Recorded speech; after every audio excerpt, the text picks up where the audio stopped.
খুবই সংক্ষিপ্ত, খুব বিস্তারিত আলাপ করার সুযোগ নাই। আজকের এই সমাবেশের জন্য ইসলামী আন্দোলন বাংলাদেশের নেতৃবৃন্দকে ধন্যবাদ জানাই। আমি গাড়ি থেকে আসার পথে দেখেছি মৎস্য ভবন, শাহবাগ, হাইকোর্ট মোড় সমস্ত জায়গায় লোকে লোকারণ্য, এই মাঠের বাইরেও। কাজে মাঠে যারা আছেন মাঠের মধ্যেই লোকে সীমাবদ্ধ, এটা না, চতুর্দিকে লোকে লোকারণ্য। এরকম একটি সফল মহাসমাবেশ আয়োজনের জন্য ইসলামী আন্দোলন বাংলাদেশের সারা দেশের নেতৃবৃন্দকে গণ অধিকার পরিষদের পক্ষ থেকে অভিনন্দন এবং শুভেচ্ছা জানাই। অভিনন্দন এবং শুভেচ্ছা জানাই ইসলামী আন্দোলনের পীর সাহেবকে এবং তার সাথে অন্যান্য সিনিয়র নেতৃবৃন্দকে, যারা আজকের ইসলামী আন্দোলনের এই সমাবেশে বাংলাদেশের প্রায় সকল মত পথের রাজনৈতিক দলের নেতৃবৃন্দকে এই মঞ্চে একত্রিত করেছেন।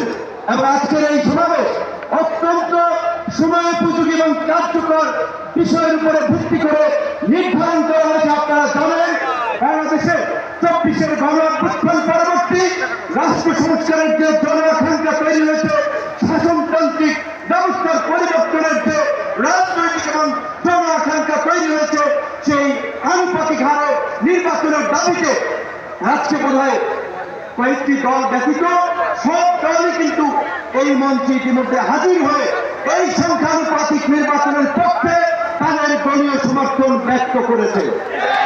আমরা পরিষ্কারভাবেই সংস্কার কমিশনকে বলতে চাই, সমাবেশ শুধু একটা দলের দেখেছেন, সবেমাত্র শুরু হয়েছে।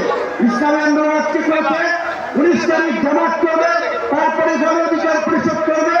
রাষ্ট্র সংস্কার এবং জন আকাঙ্ক্ষার বাস্তবায়নে সমস্ত রাজনৈতিক দলগুলো জনসমাবেশের মাধ্যমে এই সরকারকে তাদের সমর্থন দেখিয়ে দেবে। আমরা বলতে চাই, কোন দু একটি দলের উপরে ভিত্তি করে দু একটি দলের কথায় সংস্কারের নকশায় পরিবর্তন আনা যাবে না। আমি সংস্কার কমিশনে বলেছিলাম, দেশ স্বাধীনের পরে ডক্টর কামাল চন্দ্র বলেছিল, আমাদের নেতা শেখ মুজিব, আমরা তো তাকে দেখে সংবিধান নির্মাণ করেছিলাম, রচনা করেছিলাম তাকে উপহার করার জন্য। আজকে সংস্কার কমিশনকে বারবার আমরা বলতে চাই, দু একটি দলকে প্রাধান্য দিয়ে বেশিরভাগ জনগণের আকাঙ্ক্ষার বিপরীতে গিয়ে কোন সিদ্ধান্ত বাস্তবায়নের দুঃসাহস দেখাবেন না। আনুপাতিক হারে নির্বাচন হলে সমস্যাটা কি? কোন সমস্যা নাই।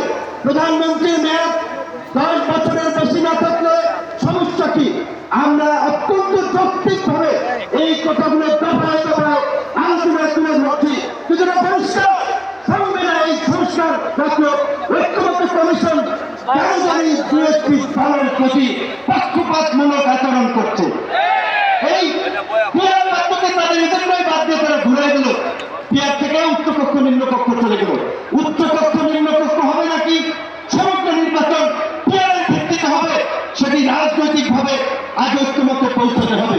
একই সাথে আমি আরো একটি কথা বলতে চাই, যে বিশ্বের জামাতের নেতৃবৃন্দ তারাও বলছে, আমরাও বলছি, আজকে সারা বাংলাদেশে উপজেলা, পৌরসভা, সিটি কর্পোরেশনে স্থানীয় জনপ্রতিনিধি নেই।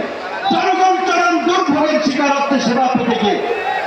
সরকারের উন্নয়নমূলক কর্মকাণ্ড ব্যাহত হচ্ছে এবং 50 বছরের যে অভিজ্ঞতা, নির্বাচনের পরে রাজনৈতিক দলগুলো এমপিরা মিলে, মন্ত্রীরা মিলে কেন্দ্র দখল করে তাদের নেতাদেরকে পুলিশ প্রশাসনকে দিয়ে জেতায়। কাজেই এই সরকারের আমলে কেন্দ্রীয়ভাবে জাতীয় নির্বাচন হবে। একই সাথে অনতিবিলম্বে আমরা ইসলামী নির্বাচন আয়োজনের দাবি জানাচ্ছি। ভালো থাকবেন। আসসালামু আলাইকুম। এদেশের জনগণ অন্তর্বর্তী সরকারকে সমর্থন দিয়েছে, কিন্তু প্ল্যান চেক দেয় নাই। ইসলামের বিরুদ্ধে কোনো কিছু হলে এদেশের জনগণ তা মেনে নেবে না। ও পর্যায়ে বক্তব্য রাখবেন খেলাফত মজলিসের সংগ্রামী মহাসচিব ডাক্তার আহমদ আব্দুল কাদের। বক্তব্য রাখবেন ডাক্তার আহমদ আব্দুল কাদের।